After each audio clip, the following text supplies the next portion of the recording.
Hi, my name is Starla Moore, and I am an analytical technician at the Cleveland headquarters of McGeehan, and I'm going to show you the step-by-step procedure for our J-88L permanganate cleaner. I'm first going to start with the alkalinity portion of the J-88L test procedure, and as a side note, the J-88L sample can be filtered before we do the pipetting into the volumetric flask, and also it's usually best to warm the J-88L sample to 180 degrees just to circulate all the permanganate that is in the sample. So we're going to start by sampling straight from the sample bottle again. We're going to take a 25 milliliter sample again from the center of the sample.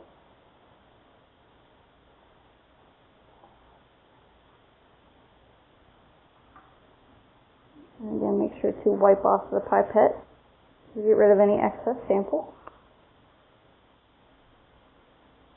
I'm going to place the 25 mils into a 500 milliliter volumetric flask. The J-88L samples can also tend to be slightly viscous, so you can rest the pipette again on the side wall of the volumetric flask to help drain all of the sample. Tap on the glass. We're now going to dilute this sample to the 500 milliliter mark, and again we're going to make sure we want to wash down the inside walls of the volumetric in order to get all the sample down into solution. Okay, after we dilute the sample to the 500 milliliter mark in this volumetric flask, we're going to place a stopper on it. And for this specific reason, we're going to invert the flask just to mix the sample well. We're going to take and pipette a 25 milliliter sample from the 500 milliliter volumetric into a 250 milliliter beaker. And we have already placed the magnetic stir bar in the bottom up here, which will be used in the titration.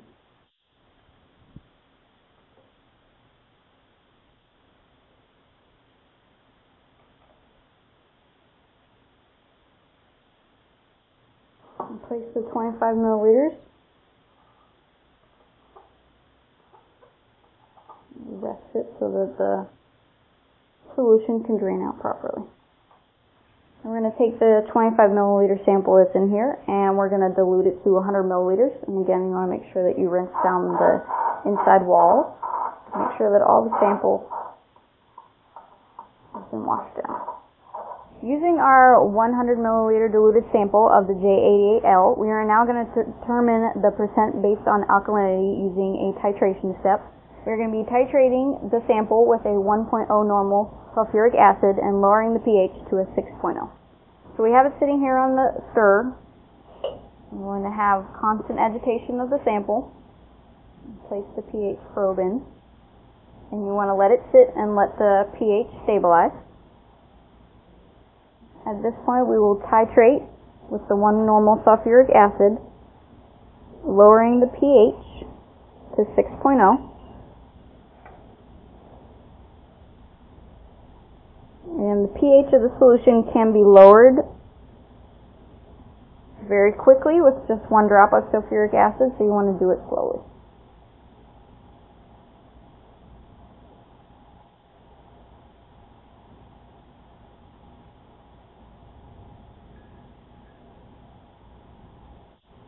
And once you have reached the pH of 6.0, you will record the milliliters of the 1 normal sulfuric acid that you used, and that will be used in the calculation for determining the percent based on alkalinity.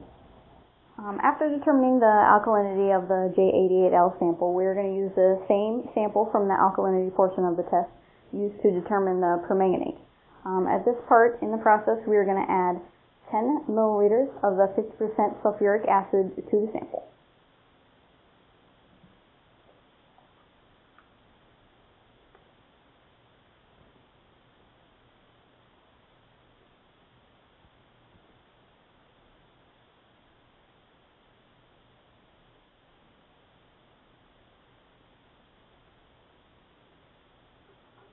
After adding the sulfuric acid, we're going to place it on the stir plate. This is also a stir plate and a heating plate, so we're going to heat to 180 degrees.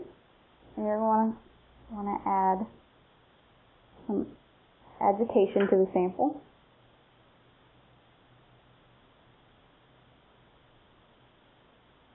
Just so that the sample heats consistently.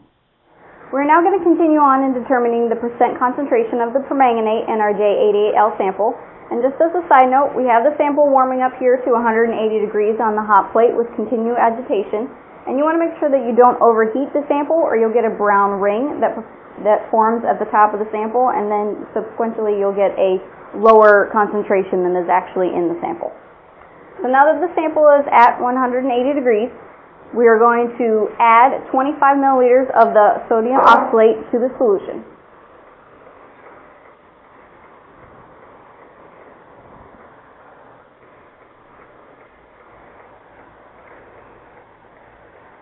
As you add the sodium oxalate to the sample, you'll see that it starts to bubble slightly, and you should see a change from the dark purple color to clear.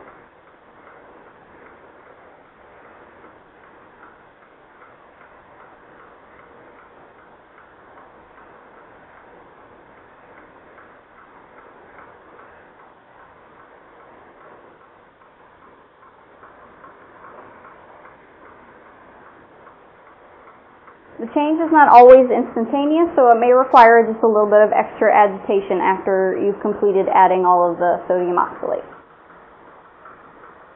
In the case that the solution does not change from purple to clear after several minutes of agitation after the addition of the sodium oxalate, it is okay to add 5 to 10 more mils of the sodium oxalate to the solution.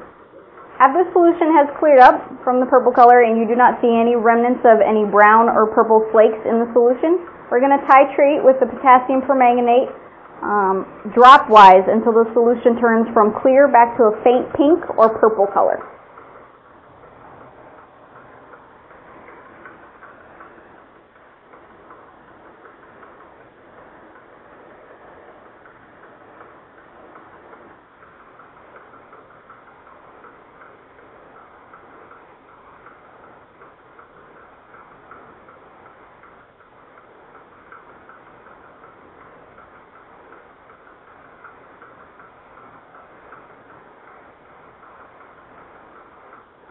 Once you obtain a light pink to purple tint to your solution, you want to make sure that it persists for at least 1 minute, and then you have reached the end point. After completing both the alkalinity and permanganate steps in the J-88L procedure, we'll use the data obtained to determine the percent concentration based on alkalinity and the percent concentration of permanganate. In the alkalinity step, we will use the milliliters of the 1 normal sulfuric acid used times 19.08 to get the percent concentration based on alkalinity. In the permanganate step, we'll use the milliliters of sodium oxalate that we used and subtract the milliliters of potassium permanganate we used, and then multiply that by 3.52. We'll then use these numbers in further calculations to determine the correct amount of additives needed for the sample. All of the sample steps and the calculations can be found on the data sheet for the J-88L, which also can be found on the McGean website.